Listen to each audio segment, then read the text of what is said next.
Hello students, बात IAS academy के इस प्लेटफॉर्म पर आप सभी का स्वागत है।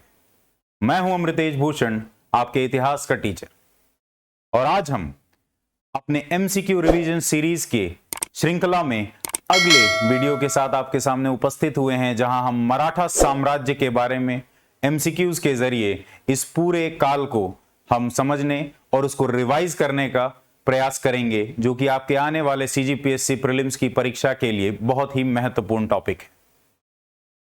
इससे पहले हमने एमसीक्यू रिवीजन सीरीज में भारतीय इतिहास की श्रृंखला में हमने प्राचीन इतिहास पूरा किया था, जहां पर हमने पाषाण काल, सिंधु घाटी सभ्यता, मौर्य काल, गुप्त काल और मौर्योत्तर एवं गुप्तोत्तर काल से महत्वपूर्ण विषयों पर चर्चा की थी। उसके बाद हम मध्यकालीन इतिहास की तरफ बढ़े और मध्यकालीन इतिहास में हमने महत्वपूर्ण भारतीय राजवंश जो दक्षिण भारत के हैं उनके बारे में चर्चा की थी। इसके अलावा हमने दिल्ली सल्तनत और मुगल काल के बारे में बात की थी। आज हम मराठा साम्राज्य से शुरुआत करेंगे और यह मराठा साम्राज्य जो है यह मध्यकालीन इतिहास और आधुनिक इतिहास के बीच में यह शुरुआत होती है इसकी। तो आधुनिक इतिहास की श्रृंखला में यह पहला वीडियो होगा मराठा साम्राज्य। इसमें हम छत्रपति शिवाजी महाराज के द्वारा बनाए गए मराठा राज्य और उसके बाद बनने वाले मराठा साम्राज्य से जुड़े महत्वपूर्ण तथ्यों को रिवाइज करेंगे एमसीक्यूज के जरिए। तो आइए शुरू करते हैं, मराठा साम्राज्य के बारे में बातचीत करते हैं। सबसे पहला सवाल, मराठों के उदय के संदर्भ में निम्नलिखित कारणों पर विचार करें। कथनों में कारण दिए गए हैं कि मराठाओं का उदय किस कारण से हुआ। समर्थ गुरु रामदास के नेतृत्व में धार्मिक आंदोलन ने मराठों के बीच एकता के बंधन में बांधने का काम किया या बांधने में मदद की।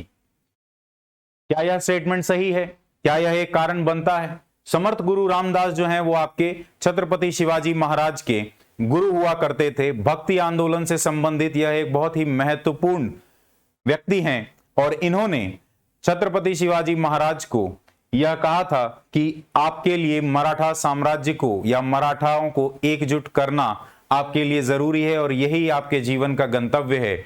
और इनके ही मार्गदर्शन में जो है मराठाओं को एक सूत्र में बांधने का काम किया है छत्रपति शिवाजी महाराज ने। आपको मैं यहां पर बता दूं कि मराठा समाज जो है वह किसी एक समुदाय या किसी एक वर्ण या जाति का नहीं है। यहां पर करीब 96 आपके विभिन्न कास्ट और सब कास्ट पाए जाते हैं जो एक साथ मराठा आइडेंटिटी को बिलोंग करते हैं या अपने आप को मराठा बताते हैं। और इन सब को एक सूत्र में बांधने का काम जो है छत्रपति शिवाजी महाराज ने समर्थ गुरु रामदास के ही नेतृत्व में किया था। तो पहला कथन आपका सही है। अगला, भौतिक विशेषताएं के लिए विशेष लाभ साबित हुआ, मराठाओं मुगलों पर हावी हुए। यहां पर किन भौतिक विशेषताओं की बात की जा रही है? देश का बड़ा हिस्सा जो है वो उबड़ खाबड़ है और असमान है। आपको यहां पर ध्यान रखना होगा कि मराठा साम्राज्य या मराठा राज्य की शुरुआत कहां से हुई है। यह कोंकण के प्रदेश से हुई है। आपके जो पश्चिमी तट है, जो आपका वेस्टर्न घाट का रीजन है, मावला का क्षेत्र कहा जाता है उसे, वहां से शुरुआत हुई है। और यह जो क्षेत्र है यह एक पहाड़ी इलाका है और यहां पर विभिन्न तरह के छोटे छोटे किले बनाए गए हैं। शिवाजी महाराज के कंट्रोल में लगभग 250 से ज्यादा किले हुआ करते थे और पूरे महाराष्ट्र के राज्य में इनके पास 250 से ज्यादा किले हुआ करते थे।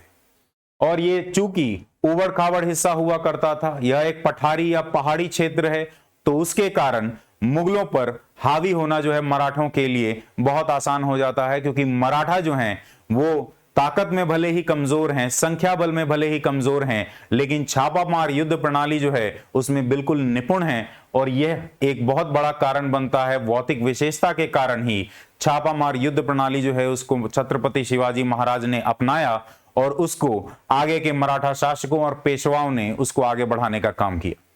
तो यह कथन भी आपका सही है अगर हम मराठाओं के उदय के संदर्भ या कारण की बात करें तो। तीसरा, संसाधनों में कमी के कारण मराठाओं का कठोर व मेहनती स्वभाव, यह भी बिल्कुल सही है। ऊपर दिए गए कथनों में से कौन सा सही है? आपके options all of these, option D आपका सही उत्तर है।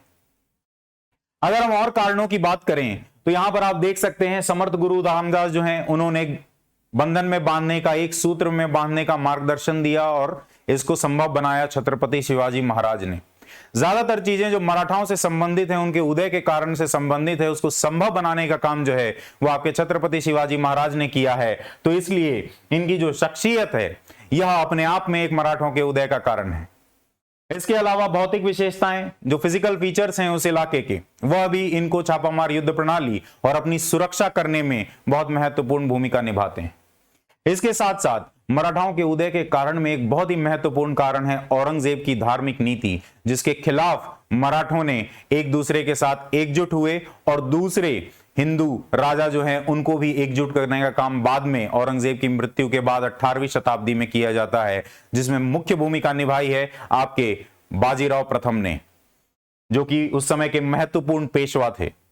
इसके अलावा बीजापुरी सुल्तानों के अंतर्गत यह प्रशासन और सैन्य कला में बहुत ही निपुण हो गए थे। बीजापुरी सुल्तानों के अंतर्गत ये काम किया करते थे, कार्यरत थे मराठा जितने भी थे, और इसलिए इनको पूरी तरह से प्रशिक्षण हासिल था युद्ध कला में और प्रशासनिक विद्या में ये बहुत ही निपुण थे, वह भी एक कारण बनता है। तो इस तरह से विभिन्न कारण आप देख सकते हैं जो कि देखने को मिलता है और जो मराठाओं के उदय का कारण बनता है। आगे बढ़ते हैं। शिवाजी के प्रारंभिक विजय के संदर्भ में निम्नलिखित जोड़ियों पर विचार करें।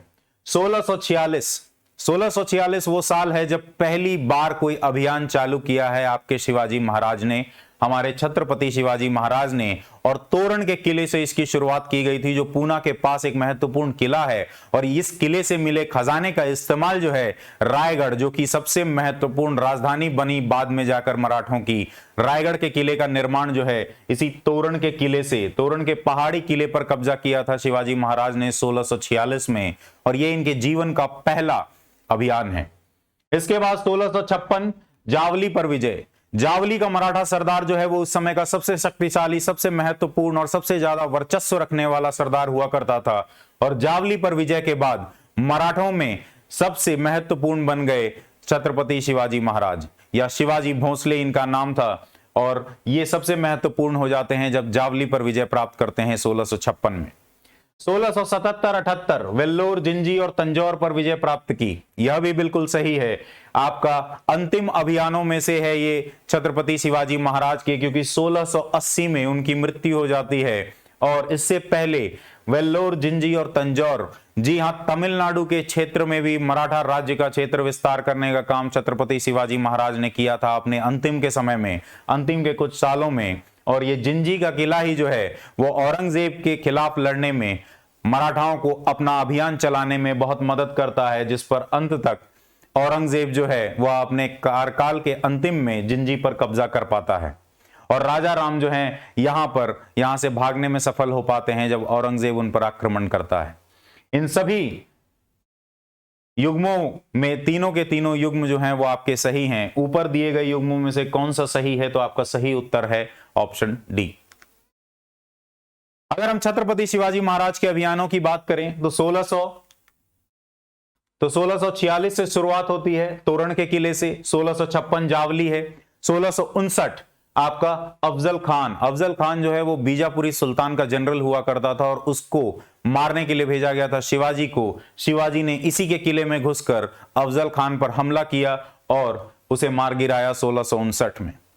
उसके बाद कई सारे अभियान जब विफल हो गए बीजापुरी सुल्तान के मराठों के खिलाफ, छत्रपति शिवाजी महाराज के खिलाफ, तो 1662 में बीजापुरी सुल्तान ने जिन इलाकों पर कब्जा कर लिया था छत्रपति शिवाजी महाराज ने, उन सभी इलाकों पर सरपरस्ती शिवाजी महाराज की जो है उसको माना। और 1662 इसलिए महत्वपूर्ण है क्योंकि बीजापुर सुल्तान ने छत्रपति शिवाजी महाराज को, उनकी सरपरस्ती को अपने इलाकों पर माना जिन पर उन्होंने कब्जा कर लिया था। 1663 की बात करें तो मुगल शासक औरंगजेब का गवर्नर शाइस्ता खान को भेजा गया था छत्रपति शिवाजी महाराज को दबाने के लिए, लेकिन इसी के शिविर में घुसकर नींद में ही इस पे हमला किया गया है और यह भाग खड़ा हुआ है। यह अभियान आपके 1663 का था। 1664 वो साल था जब सबसे बड़ा धक्का लगा शिवाजी महाराज को। 1664 में 1665 जो है वह आपका साल था जिसमें सबसे बड़ा धक्का लगा था, जब राजा जय सिंह को भेजा गया था औरंगजेब के द्वारा कि आपको शिवाजी महाराज जो है उनको हराने का काम करना है। और यह समय है पुरंदर के घेराव का, पुरंदर के किले में इनका घेराव किया गया है और इसमें समर्पण करना पड़ा था शिवाजी महाराज को। और उसके बाद पुरंदर की संधि हुई थी और शिवाजी जो हैं उनको भेजा जाता है आगरा, और आगरे में औरंगजेब के साथ चूंकि इनकी कोई मैत्री या संबंध स्थापित नहीं हो पाया था और इन्हें कैद कर लिया गया था, तो वहां से 1666 में भागने में कामयाब होते हैं छत्रपति शिवाजी महाराज अपने पुत्र के साथ।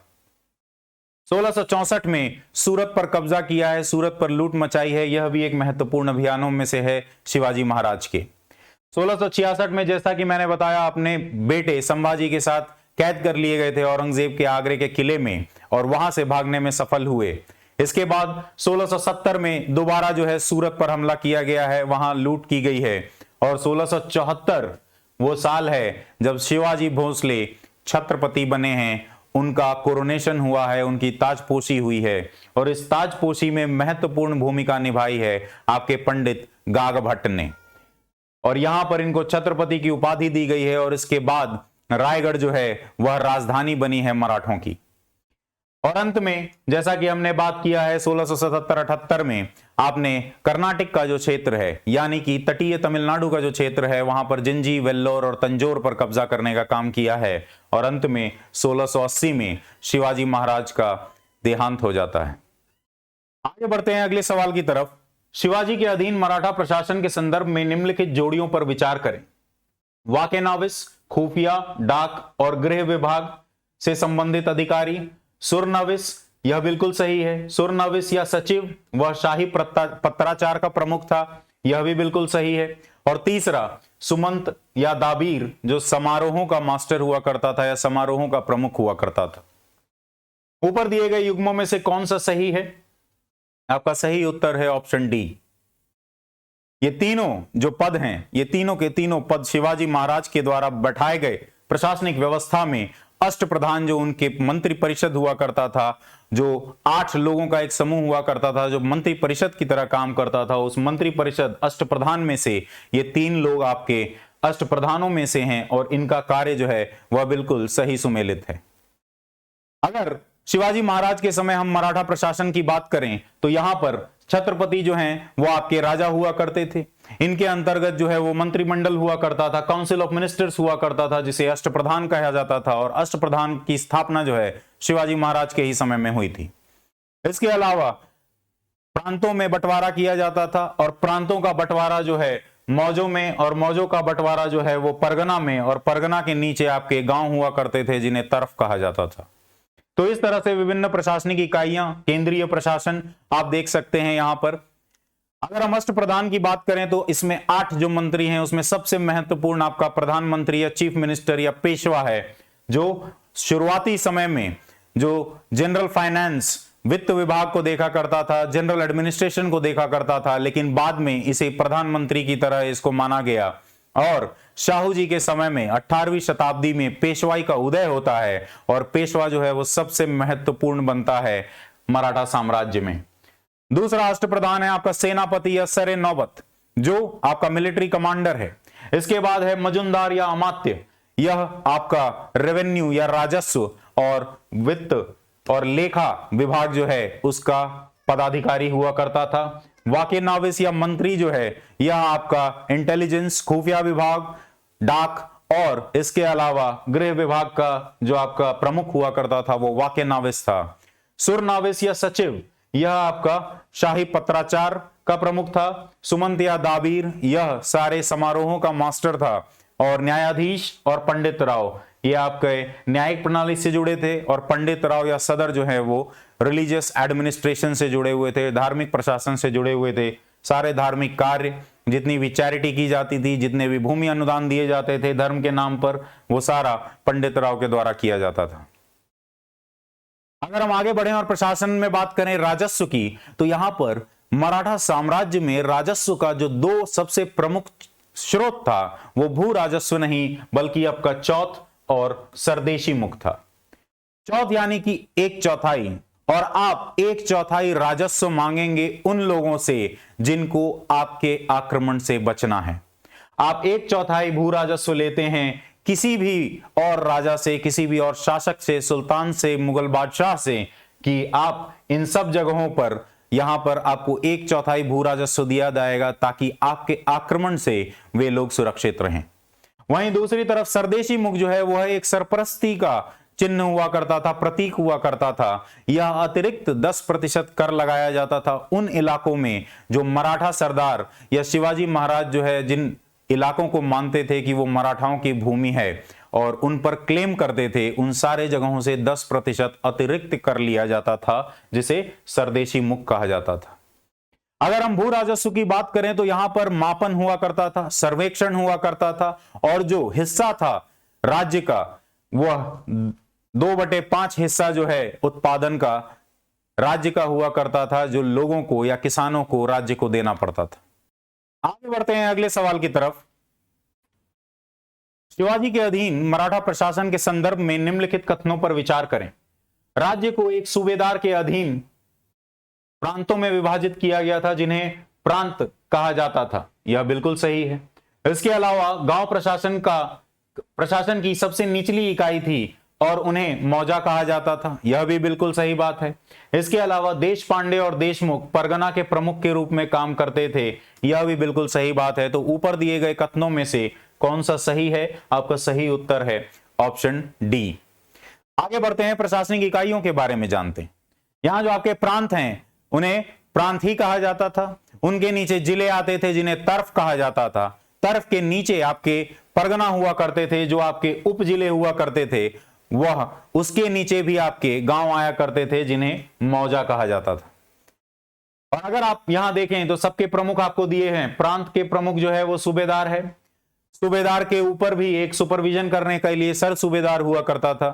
उसके अलावा तर्फ की अगर बात करें तो तर्फ एक हवलदार के नीचे हुआ करता था और यह आपके कानून व्यवस्था का प्रमुख हुआ करता था। परगना की अगर बात करें तो देश पांडे और देशमुख, यहां देश पांडे का काम जो है वह आपके अकाउंट को मेंटेन करना है और देशमुख जो है उसका काम लॉ एंड ऑर्डर मेंटेन करना है। ठीक उसी तरह मौजा विलेज को कहा जाता था, गांव को कहा जाता था, जहां कुलकर्णी जो हुआ करते थे वो आपके अकाउंट या लेखा जोखा और रिकॉर्ड रखने का काम करते थे, जबकि पाटिल जो हुआ करते थे वो लॉ एंड ऑर्डर का काम किया करते थे। अगर हम प्रशासन में ही मिलिट्री एडमिनिस्ट्रेशन की बात करें तो मिलिट्री एडमिनिस्ट्रेशन जो है यहां पर मिलिट्री के 4 अलग अलग अंग थे। घुड़सवारी सेना, पैदल सेना, इन्फेंट्री, कैवलरी, उसके बाद हाथियों की टुकड़ी भी हुआ करती थी और अंत में आपकी एक नौसेना भी हुआ करती थी इस समय शिवाजी महाराज के समय में।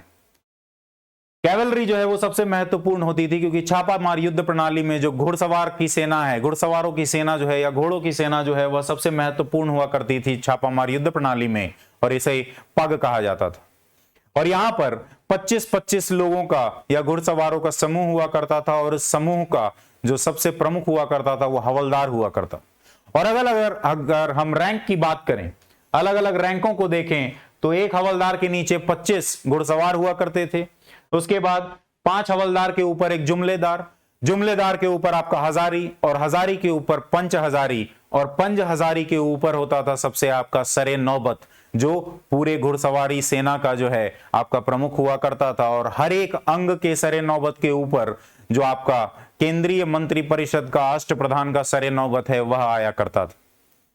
आपको एक चीज यहां पर मैं जरूर बताना चाहूंगा कि शिवाजी महाराज के समय में कोई भी पद, चाहे वो एक छोटे से छोटे घुड़सवार या सैनिक का हो या बड़े से बड़े आपका अष्टप्रधान का हो या बीच में आने वाले देशमुख, कुलकर्णी, पांडे, इन सभी लोगों का हो, ये सभी के सभी पद जो हैं वो सिर्फ और सिर्फ योग्यता के आधार पर दिए जाते थे, बिल्कुल भी वंशानुगत नहीं थे। किसी भी पद को वंश के आधार पर नहीं दिया जाता था। यह वंशानुगत होने की पद्धति जो है वो बाद में शुरू हुई 18वीं शताब्दी में। शिवाजी महाराज के समय योग्यता की नीति को लागू किया जाता था। आगे बढ़ते हैं अगले सवाल की तरफ। मराठा राज्य से संबंधित निम्नलिखित युद्धों को कालक्रम के अनुसार व्यवस्थित करें। सबसे पहला प्रतापगढ़ का युद्ध, दूसरा संगमनेर का युद्ध। संगमनेर का युद्ध जो है वह आपका 1679 का युद्ध है, जो आपके शिवाजी महाराज का सबसे अंतिम अभियान माना जाता है, संगमनेर का युद्ध। तो यह आपका सबसे अंत में आएगा और सिंगेड़ की लड़ाई जो है वह आपकी बीच में आएगी। प्रतापगढ़ का युद्ध आपका सबसे पहले हुआ है। तो आपका सही उत्तर है ऑप्शन ए 1, 3, 2। छत्रपति शिवाजी महाराज और औरंगजेब के समय हुए विभिन्न मराठाओं से के संबंध में विभिन्न युद्ध के बारे में बात करें। सबसे पहला आपका 1659 का युद्ध है प्रतापगढ़ का। यहां पर प्रतापगढ़ का जो किला है वहां पर यह लड़ाई लड़ी गई है शिवाजी और आदिल शाही जनरल अफजल खान के बीच में। यह वही समय है जहां पर अफजल खान जो है उसको मार गिराया गया है। इसके बाद बीजापुरी सुल्तान का जनरल इसको भेजा गया था शिवाजी को खत्म करने के लिए। उनके जो विभिन्न अभियान थे जो बीजापुरी सल्तनत को नुकसान पहुंचा रहे थे उनके लिए भेजा गया था, और आदिल शाही जनरल जो है वह खुद अपना जान गंवा बैठता है और प्रतापगढ़ का किला जो है वह शिवाजी के कंट्रोल में आ जाता है। इसके बाद पवनखिंड की लड़ाई है जो आपका 1660 में हुई है। यह विशालगढ़ के पास लड़ा गया है जो कि कोल्हापुर महाराष्ट्र में है, और यह मराठा सरदार बैजी प्रभु देश पांडे और सिद्दी जो आपके राजा हुआ करते थे उनके आदिल शाही जनरल के अंतर्गत ही जो सिद्दी राजा आते थे उनके बीच में लड़ा गया था, सिद्दी मसूद। इसके अलावा अगली लड़ाई जो है वह सिंहनाद की लड़ाई है। सिंहनाद नहीं, सिंगड़ की लड़ाई है। यह 1670 में लड़ी गई है, और यह इस पर एक मूवी भी बनी है तानाजी करके। तानाजी मालुसरे और उदयभान के बीच में जो औरंगजेब या मुगलों का एक जनरल हुआ करता था उसके बीच में लड़ा गया है। उदयभान राठौड़ यहां का आपके सिंगड़ के किले का प्रमुख हुआ करता था, और यह आपका जो फोर्ट कीपर है इसके खिलाफ लड़ा गया है तानाजी मालुसरे के द्वारा सिंगड़ की लड़ाई। आगे बढ़ते हैं, बैटल ऑफ कल्याण। कल्याण की लड़ाई जो है 1682-83 में हुई है, और मुगल एम्पायर के बहादुर खान ने मराठा आर्मी को हराया है यहां पर, और बैटल ऑफ कल्याण में मराठा फौज की जो है हार हुई है। और अंतिम जो शिवाजी के समय का जो अंतिम आपका अभियान है वह संगमनेर का युद्ध है, और यह मुगल एम्पायर और मराठा एम्पायर के बीच में हुआ था, और यह शिवाजी महाराज का आखिरी युद्ध था जिसमें इन्होंने पार्टिसिपेट किया था। इसके अलावा जैसा कि मैंने आपको थोड़ी देर पहले बताया था कि पुरंदर के घेराव के बाद राजा जयसिंह ने पुरंदर की संधि करने पर मजबूर किया था जो शिवाजी और राजा जयसिंह के बीच में हुई थी औरंगजेब के बिहाफ में। इस समय 1665 में शिवाजी महाराज के पास 35 किले हुआ करते थे, और इन 35 में से 23 किले जो हैं वो उनको सरेंडर करने पड़े थे मुगल्स को, और इसके अलावा 12 किले उनको रखने की अनुमति दी गई थी सिर्फ इसलिए, इस शर्त पे कि वो इसका इस्तेमाल मुगलों के लिए वफादारी और उसके साथ साथ मुगलों के सर्विस में इसका इस्तेमाल करेंगे। इसके अलावा कुछ और रियायतें भी दी गई थी मराठा सरदार या शिवाजी महाराज को। बीजापुरी कोंकण का कई सारा इलाका जिन पर शिवाजी ने कब्जा कर लिया था उनको शिवाजी को दे दिया गया था। इसके अलावा कुछ ऐसे भी जगह थे जहां शिवाजी कब्जा करना चाहते थे, उन जगहों को भी बीजापुरी सल्तनत से निकाल के शिवाजी महाराज को दे दिया गया था। यह खौफ हुआ करता था शिवाजी महाराज का कि उनको आप जो सोच रहे हैं वह भी पहले ही दे दिया गया है, लेकिन इन सब चीजों के बदले आपको 40 लाख खून जो है वो किश्तों में जमा करने थे मुगल साम्राज्य के शाही खजाने में। आगे बढ़ते हैं अगले सवाल की तरफ। निम्नलिखित मराठा शासकों और पेशवाओं को कालक्रम के अनुसार व्यवस्थित करें। संभाजी जो हैं आपके शिवाजी के पुत्र हैं, सबसे बड़े बेटे हैं। शिवाजी के बाद 1680 में उनकी मृत्यु हो जाने के बाद अगले आपके जो छत्रपति हैं वो छत्रपति संभाजी महाराज।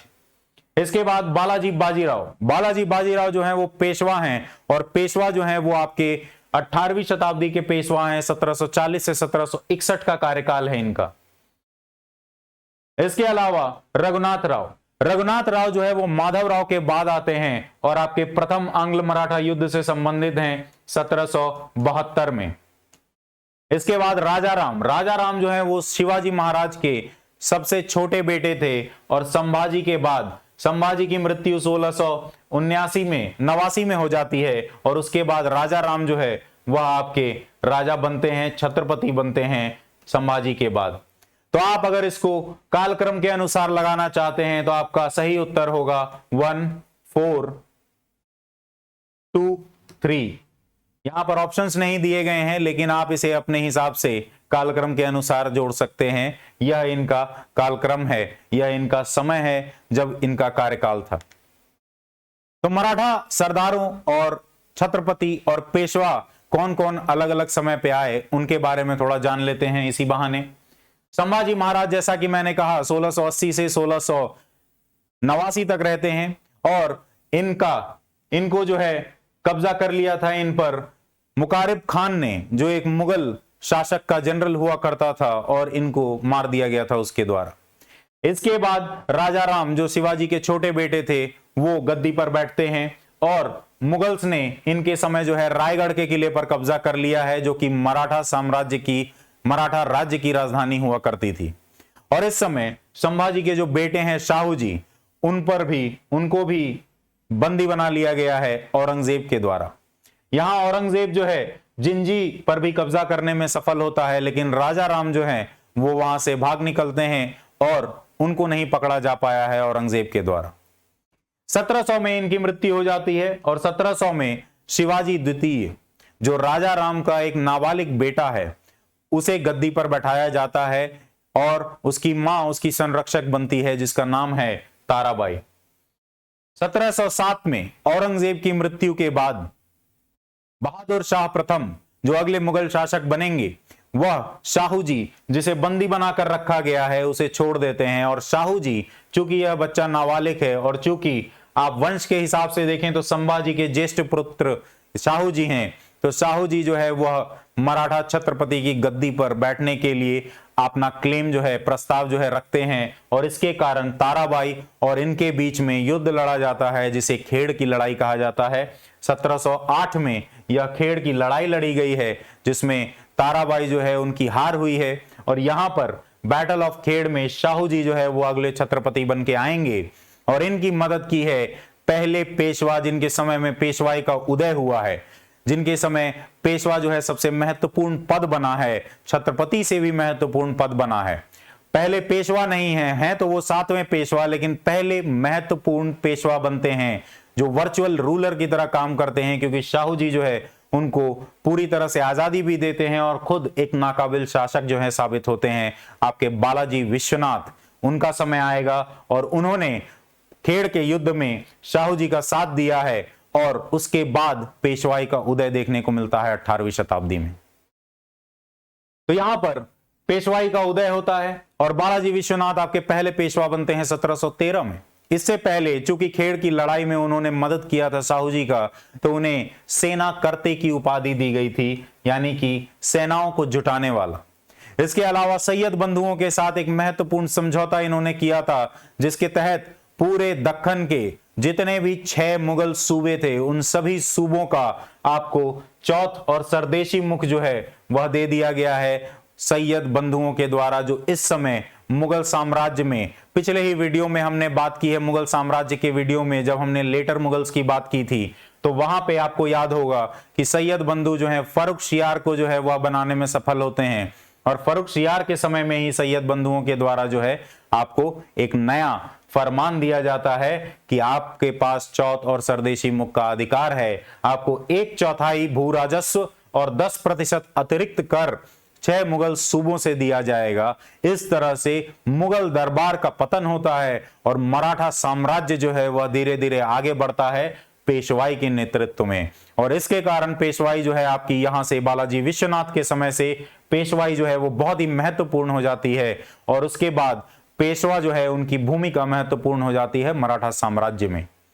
इसके बाद आते हैं इनके बेटे बालाजी विश्वनाथ के समय में जो है आपका वंशानुगत कर दिया गया है पेशवा की पद को। इससे पहले पेशवा की पद जो है जैसा कि मैंने कहा शिवाजी के समय बनाया गया था और शिवाजी के समय से यह पूरी तरह से योग्यता के आधार पर दिया जाता था, लेकिन बालाजी विश्वनाथ के समय इसे वंशानुगत कर दिया गया और उनके बाद बाजीराव प्रथम जो है आपका अगला पेशवा बनता है।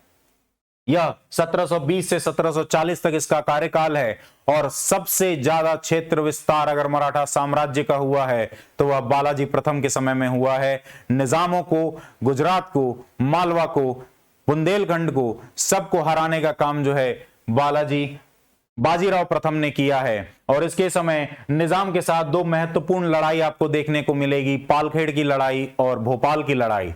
पालखेड़ की लड़ाई के बाद आपके मुनगी शिवगांव की संधि होती है और भोपाल की लड़ाई के बाद आपका कन्वेंशन ऑफ दोराहा सराय होता है, जिसके अंतर्गत जो है आपको कई सारा क्षेत्र मराठा साम्राज्य को दे दिया जाता है। जैसे दौराहा सराय में मालवा का क्षेत्र जो है दे दिया जाता है। पालखेड़ के समय में अत्यधिक जो है इनसे वॉर इंडेमनिटी ली जाती है, क्षतिपूर्ति जो है राशि वो ली जाती है निजाम से। तो निजाम के साथ कंटिन्यूअस लड़ाई है। गुजरात, मालवा और बुंदेलखंड पर पूरी तरह से कब्जा करने का काम जो है बाजीराव प्रथम ने किया है। इसके अलावा एक बहुत ही महत्वपूर्ण चीज जिसके लिए बाजीराव प्रथम जाने जाते हैं वो है हिंदू पद पातशाही का जो कंसेप्ट है उसको देने का काम और उसको प्रचार प्रसार करने का काम। यह कंसेप्ट इन्होंने दिया था कि हिंदुस्तान जो है वह हिंदुओं के लिए होना चाहिए और इनका कहना था कि अब समय आ चुका है कि मुगल साम्राज्य जो है उसके जो जड़ें हैं उसको जड़ से मिटा देने का और पूरे हिंदुस्तान में हिंदू साम्राज्य फैलाने का काम करना है। हिंदू शासकों को एकत्रित करने के लिए, एकजुट करने के लिए हिंदू पद पातशाही जो है उसका कंसेप्ट दिया गया है बाजीराव प्रथम के द्वारा। अगले पेशवा हैं आपके बालाजी बाजीराव।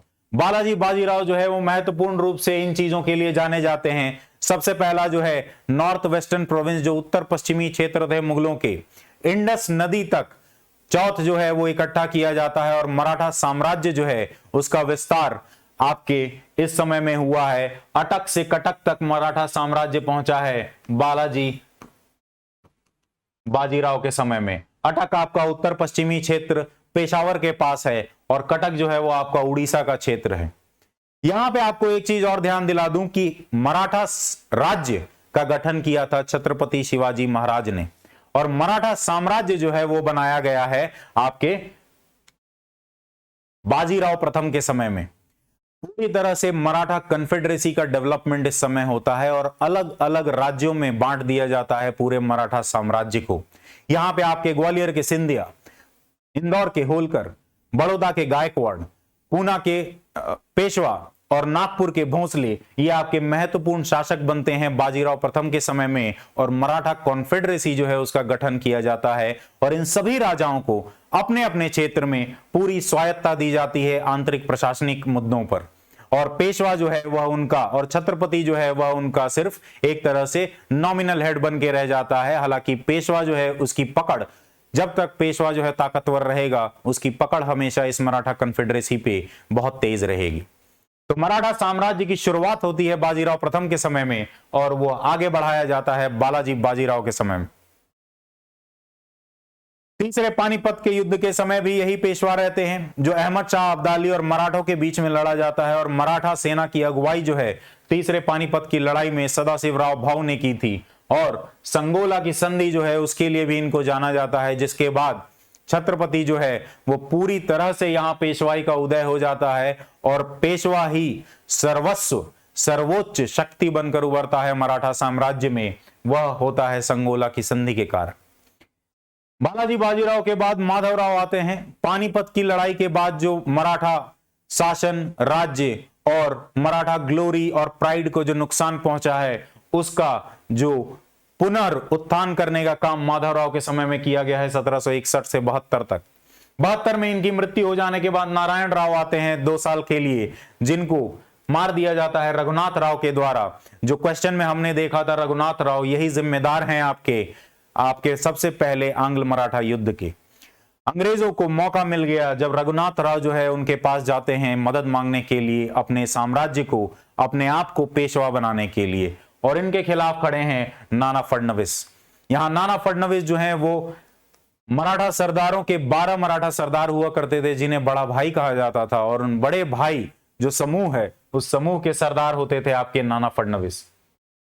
इसके बाद आते हैं माधवराव द्वितीय जो 1773 से 76 तक रहते हैं। नाना फडणवीस के संरक्षण में यह एक नाबालिग बच्चा है जो बाद में जहर खाने से जिसकी मृत्यु हो जाती है। और अंत में जो आपके अंतिम पेशवा आते हैं वो है बाजीराव द्वितीय जो आपके रघुनाथ राव के सबसे बड़े बेटे हैं और 1776 से लेकर 1818 तक इनका कार्यकाल रहता है, जिसके बाद तृतीय आंग्ल मराठा युद्ध के बाद पूरे जो मराठा साम्राज्य है उसमें विभिन्न तरह की सहायक गठबंधन की संधि की जाती है और पेशवाई जो है उसको सरेंडर कर दिया जाता है अंग्रेजों को। आगे बढ़ते हैं अगले सवाल की तरफ। प्रथम आंग्ल मराठा युद्ध के संदर्भ में निम्नलिखित कथनों पर विचार करें। इसका अंत 1782 में सूरत की संधि के साथ हुआ था। क्या यह कथन सही है? इसका अंत 1782 में जरूर हुआ था, लेकिन सूरत की संधि नहीं, सलबई की संधि के साथ हुआ था। दूसरा, बंबई सरकार और नाना फडणवीस के बीच युद्ध के बीच में पुरंदर की संधि पर हस्ताक्षर किए गए थे।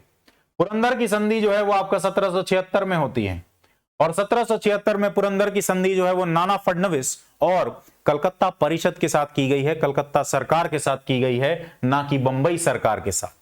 बंबई सरकार के पास गया था रघुनाथ राव मदद मांगने के लिए, जो सूरत की संधि हुई थी, जो यहां पर दिया गया है। यह संधि हुई थी आपकी 1775 में, और 1775 में सूरत की संधि होती है। उसके बाद कलकत्ता परिषद जो है, बंगाल की प्रेसिडेंसी जो है, वहां पर आपके इस समय वारेन हेस्टिंग्स जो गवर्नर जनरल हैं, और कलकत्ता परिषद जो है, उनको लगता है कि मराठा क्षेत्र में हस्तक्षेप करना अभी समय सही नहीं है। मराठा बहुत अधिक ताकतवर हैं और अंग्रेजों ने अपने आप ही पांव जमाना शुरू ही किया है इस समय में, आधुनिक काल में। तो यहां पर कलकत्ता सरकार के साथ नाना फडणवीस की आपके संधि होती है, जिसको पुरंदर की संधि कहा जाता है, जहां पर बंबई की सरकार की जो संधि है, सूरत की संधि, उसको खारिज किया जाता है। और कलकत्ता परिषद यह चीज बोलती है कि आप किसी भी तरह से रघुनाथ राव, यानी कि अंग्रेज किसी भी तरह से रघुनाथ राव जो है उसका पक्ष नहीं लेंगे और नाना फडणवीस और मराठों का साथ देंगे। इसके अलावा तीसरा, यानी कि यह स्टेटमेंट भी आपका गलत है। पुरंदर की संधि के तहत अंग्रेज रघुनाथ राव का मामला छोड़ने को सहमत हो गए, यह मैंने अभी आपको बताया, यह तीसरा स्टेटमेंट सही है। तो ऊपर दिए गए कथनों में से कौन से सही हैं? तो सही उत्तर है आपका ऑप्शन 3 ओनली। चूंकि दिए गए ऑप्शन आपके यहां पर गलत हैं, तो आपका उत्तर है 3 ओनली। प्रथम आंग्ल मराठा युद्ध की अगर बात करें तो इसकी कहानी जो है बहुत ही सिंपल है। इसकी कहानी ऐसी है कि नारायण राव गद्दी पर आते हैं, तो नारायण राव के गद्दी पर आते ही रघुनाथ राव जो हैं उनकी भी पेशवाई की गद्दी पर बैठने की इच्छा जागती है, और इसलिए पेशवा को मरवा दिया जाता है रघुनाथ राव के द्वारा। अब जब नाना फडणवीस इसके खिलाफ आवाज उठाते हैं, जो आपके नाबालिग बच्चे हैं उनको संरक्षण देते हैं नाना फडणवीस, तो वहां पर आप देख सकते हैं कि रघुनाथ राव जो हैं वो सीधे चले जाते हैं आपके बंबई की सरकार के पास, और बंबई की जो सरकार है, बंबई का जो गवर्नर है, उसके साथ संधि होती है रघुनाथ राव की, जो आपकी सूरत की संधि होती है बंबई सरकार के साथ। इसके बाद जैसा कि मैंने बताया, सूरत की संधि का पता जैसे ही कलकत्ता परिषद और बंगाल के जो गवर्नर जनरल हैं उनको पता चलता है, तो वो इस संधि को खारिज कर देते हैं और अपना एक एजेंट भेजते हैं, कलकत्ता परिषद के द्वारा भेजा जाता है, जो 1776 में पुरंदर की संधि होती है कलकत्ता के परिषद के साथ। और नाना फडणवीस इस संधि को अपनाते हैं, और यहां पर अंग्रेज जो है रघुनाथ राव का जो कॉज है उसको छोड़ देने का वादा करते हैं। लेकिन इसके बाद सूरत की संधि के बाद जो है, पुरंदर की संधि को ना मानते हुए बंबई की सरकार जो है युद्ध लड़ती है मराठाओं से, और महादजी सिंधिया, जो कि एक बहुत ही महत्वपूर्ण सिंधिया जनरल और शासक थे, उनके द्वारा हार होती है आपके बंबई की सरकार के। और यहां पर फिर आपके वडगांव की संधि जो है साइन की जाती है 1779 में। 1779 में वडगांव की संधि साइन की जाएगी बंबई सरकार और सिंधिया के बीच में, क्योंकि सिंधिया ने हरा दिया है बंबई की सरकार की सेना को। जैसे ही बंबई की सरकार की सेना की हार होती है, वैसे ही कलकत्ता परिषद और वारेन हेस्टिंग्स तुरंत वडगांव की संधि को खारिज करते हैं, अपनी एक सेना भेजते हैं, सिंधिया से लड़ाई होती है और सिंधिया की हार होती है अंत में, और कुल मिलाकर इस पूरे प्रथम आंग्ल मराठा युद्ध की समाप्ति होती है, और सलबई की संधि जो है वो साइन की जाती है सिंधिया के साथ, और नाना फडणवीस जो हैं इस पर हस्ताक्षर करते हैं। यहां पर 20 साल के लिए जो है शांति का प्रस्ताव रखा गया है। इसके अलावा कोई भी यूरोपीय जो है वो मराठा साम्राज्य में उसका किसी भी तरह से भूमिका नहीं होगी अंग्रेजों के अलावा। इसके अलावा वारेन हेस्टिंग्स और नाना फडणवीस जो हैं इस पर हस्ताक्षर करने का काम करते हैं। रघुनाथ राव को सपोर्ट नहीं किया जाएगा सलबई की संधि के द्वारा, और इससे पहले जितने भी टेरिटरीज पर कब्जा किया गया है अंग्रेजों के द्वारा वो वापस कर दिया जाएगा मराठाओं को, और अंग्रेज जो हैं उनके ट्रेड प्रिविलेजेस जो पहले से चल रहे थे, जो विभिन्न रियायतें उनको व्यापार से संबंधित मिल रही थी, वो सारी चीजें कंटिन्यू करती रहेंगी आगे भी। और इसके अलावा सैलसेट और बसीन के जो द्वीप हैं वो दे दिए जाएंगे अंग्रेजों को मराठाओं के द्वारा। आगे बढ़ते हैं अगले सवाल की तरफ। आंग्ल मराठा युद्धों के संदर्भ में निम्नलिखित जोड़ियों पर विचार करें। प्रथम युद्ध वडगांव की संधि, यह बिल्कुल सही है, अभी हमने देखा। द्वितीय युद्ध देवगांव की संधि, यह भी बिल्कुल सही है। देवगांव की संधि, सुरजी अंजनगांव की संधि और राजपुर घाट की संधि, ये तीन संधि जो है आपके द्वितीय युद्ध यानी कि 1803 से 1806 के बीच में होने वाले युद्ध के बाद हुई थी। ये तीनों संधि जिसमें से एक देवगांव की संधि थी। तृतीय युद्ध पूना की संधि, पूना की संधि जो है वह भी आपका सही जवाब है, क्योंकि पूना की संधि तृतीय युद्ध के बाद 1818 में पेशवा के साथ हुई थी अंग्रेजी सरकार की। तो ऊपर दिए गए युग्मों में से कौन से सही हैं? तो आपका तीनों सही उत्तर है। आपका सही ऑप्शन है ऑप्शन डी। अगले सवाल की तरफ चलते हैं। बेसिन की संधि के संदर्भ में निम्नलिखित कथनों पर विचार करें। इस पर 1802 में ब्रिटिश और बाजीराव प्रथम के बीच हस्ताक्षर किए गए थे। 1802 में यह हस्ताक्षर जरूर किए गए थे, लेकिन यह बाजीराव प्रथम नहीं, बाजीराव द्वितीय हैं। तो आपका पहला कथन जो है वो गलत है। दूसरा, यह एक सहायक गठबंधन संधि थी, यह बिल्कुल सही है। इसमें सहायक गठबंधन की संधि के जितने भी विभिन्न विशेषताएं होती हैं वो सारी आपको इसमें मिलेंगी। जैसे एक अंग्रेजी फौज जो है उसको मराठाओं के राजधानी में या पूना में जो है रखा जाएगा। इसके अलावा आपके किसी भी तरह के संबंध जो है यूरोपीय शासकों से या यूरोपीय एजेंटों से नहीं होंगे। आपकी जितनी भी फॉरेन पॉलिसी है, चाहे वो देसी राज्यों से हो, स्थानीय राज्यों से हो या बाहरी यूरोपियों से हो, उन सभी से किसी भी तरह की फॉरेन पॉलिसी जो है वो आपका एक रेजेंट उसको इंट्रोड्यूस किया जाएगा आपके दरबार में, और उस रेजेंट के जरिए ही आपका सारा फॉरेन पॉलिसी जो है वो गवर्न किया जाएगा। इस तरह की चीजें जो है वह आपको देखने को मिलेंगी सहायक गठबंधन में, और यही चीजें आपको देखने को मिलेंगी बसीन की संधि में। इसके बाद इस अवधि के दौरान लॉर्ड वेलेस्ली भारत के गवर्नर जनरल थे। यह बिल्कुल सही बात है कि आपके गवर्नर जनरल हुआ करते थे लॉर्ड वेलेस्ली, लेकिन यहां पर एक बहुत छोटी सी बारीक गलती है। ये भारत के गवर्नर जनरल नहीं थे इस समय। भारत का गवर्नर जनरल जो है 1833 के चार्टर एक्ट से बनता है, जो कि पहले भारत के गवर्नर जनरल होते हैं आपके वारन हेस्टिंग्स।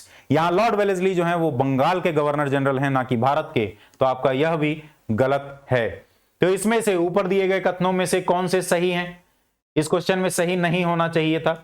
तो यहां पर आपका सही उत्तर, अगर नहीं के बारे में बात करें तो आपका सही उत्तर हो जाता 1 और 3, लेकिन चूंकि यहां सही दिया है तो आपका सही उत्तर है 2 ओनली।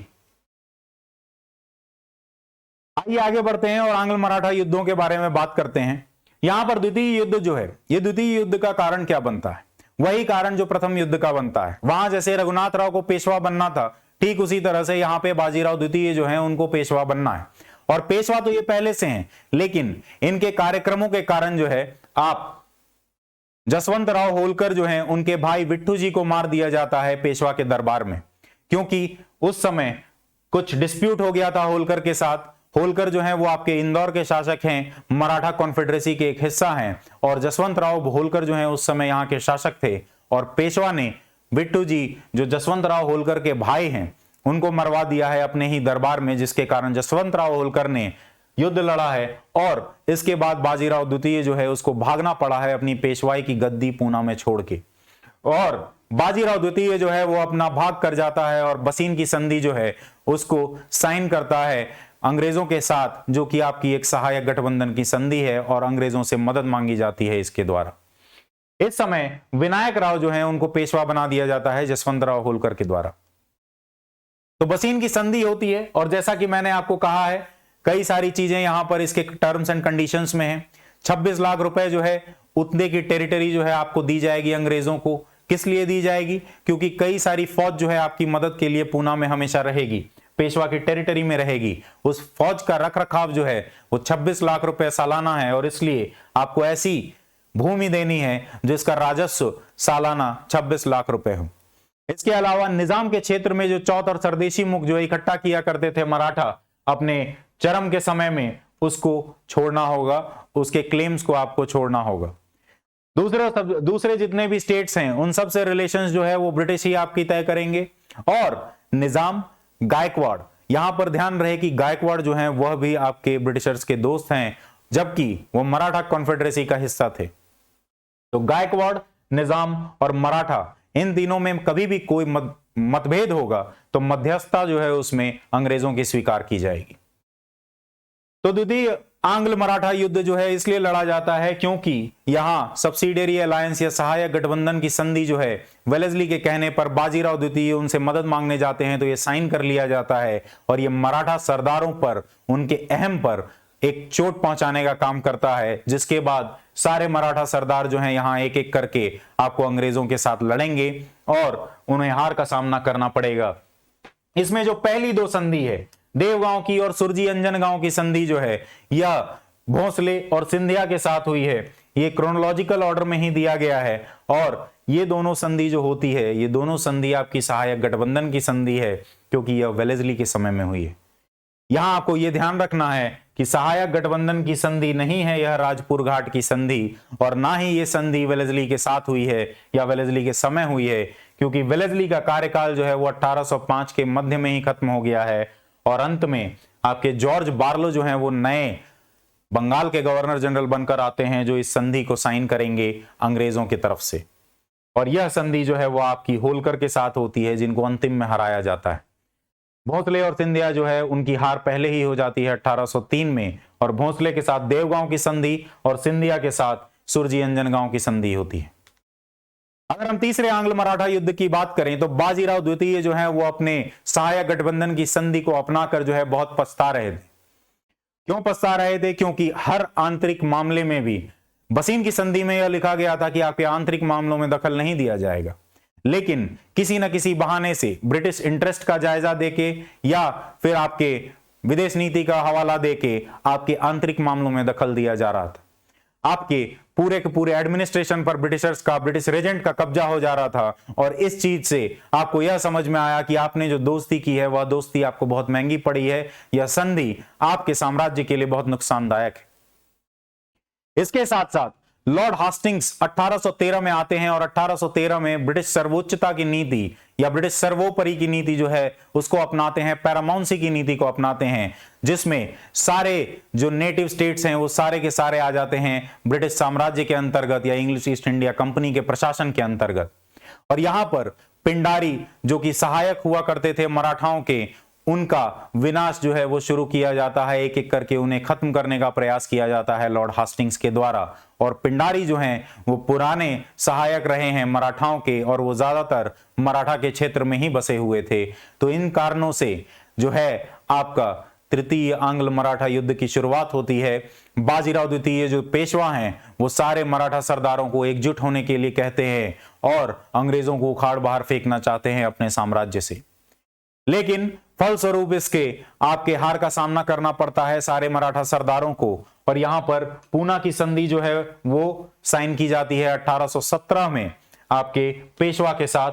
ग्वालियर की संधि होती है सिंधिया के साथ, जिनकी हार होती है सीतल बाल्दी में, और पेशवा की हार होती है खिड़की के पास, खिड़की एक जगह का नाम है।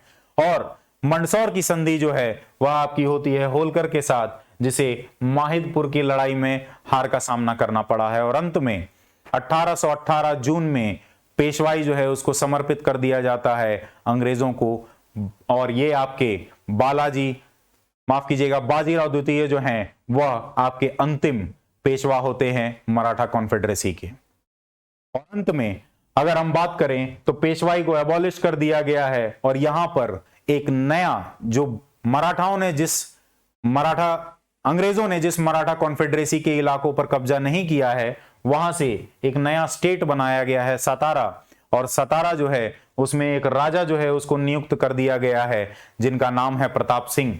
और इसके साथ साथ मराठा कॉन्फेडरेसी, पेशवाई सबकी समाप्ति हो जाती है, और सतारा पर भी सीधा शासन स्थापित किया जाता है लॉर्ड डलहौजी के द्वारा, जिन्होंने व्यापक नीति को अपनाया, डॉक्ट्रिन ऑफ लैप्स को अपनाया। जब आपके पास नेचुरल एयर या उत्तराधिकारी नहीं होता है, तब आपको जो है इसको हड़प लिया जाता है, और हड़प की नीति के तहत जो है सतारा पर कब्जा कर लिया जाता है 1848 में। इसी के साथ हम मराठा साम्राज्य से संबंधित, मराठा राज्य से संबंधित विभिन्न महत्वपूर्ण टॉपिक्स को कवर किए, और आने वाले वीडियोस के साथ हमारे साथ जरूर जुड़े रहें, जहां हम आगे socio religious reforms movement, Gandhian phase, इन सब वीडियोस के साथ आपके साथ जुड़ेंगे। और आपको अगर यह वीडियो पसंद आया हो तो जरूर लाइक, शेयर और सब्सक्राइब करें। Thank you.